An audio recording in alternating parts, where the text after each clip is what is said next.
علي بابا. بچې تا د دې خورې بدبخته بچي دي، ته کچ عقل خاوندان دي، شعور یې کم دی، چا لمسولي دي، کنې بد بچي نه دي.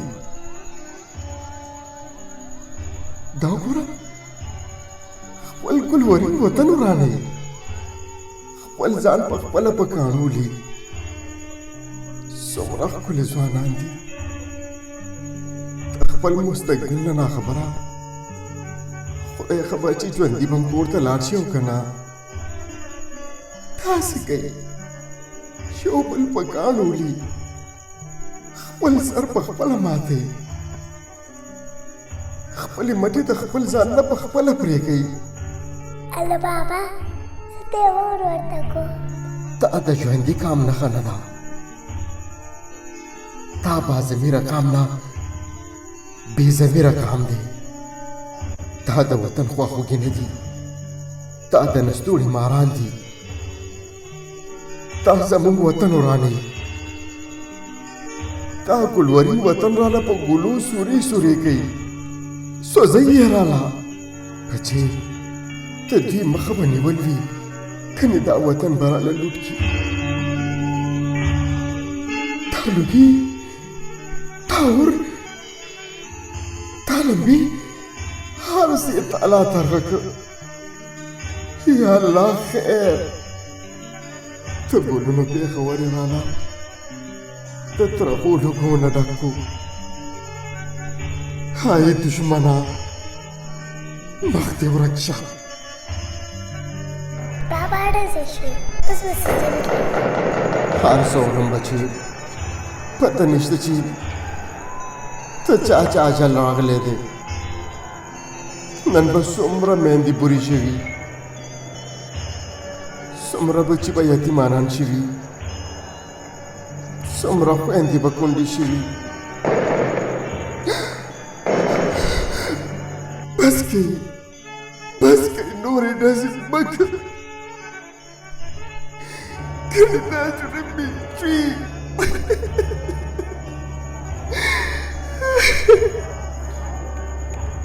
دا خو نادان بچي دي، چا لمسولي دي، ناپوه دي. د وطن مټې راله مه وچنوي. تاسو ته څه پته ده چې بچي څومره په ګرانه لویږي؟ ستاسو خو عقل شته که نه؟ خیر دی ونیسئ، سزا ورکئ، خو وچنه یې خو یې مه راله که نه؟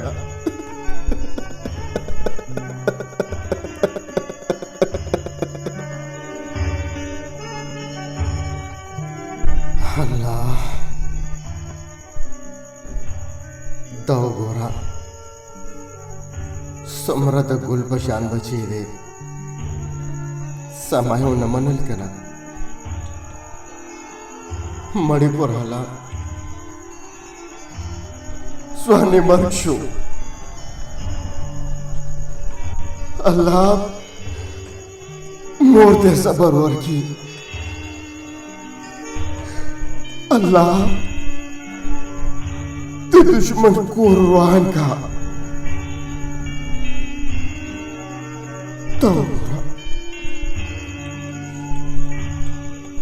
کم غم وژاړم. یا الله توبه، څومره غټ ظلم شوی دی. تا د رحم قابل نه دي، خو څه وکړو؟ واړه دي که نه؟ بچي دي که نه؟ د کام بچي دي، د دې وطن مټې دي. بېشکه چې سزا ورکوي، د سزا حقدار دي،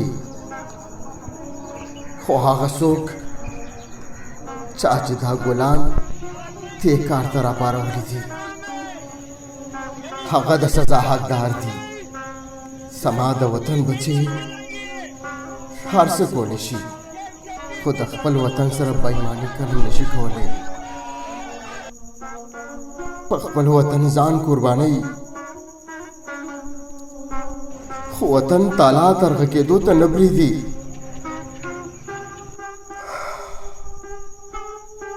نن چې دا هر څه روان دي دا زما ستا بلکې د هر مور پلار غټه کمزوري ده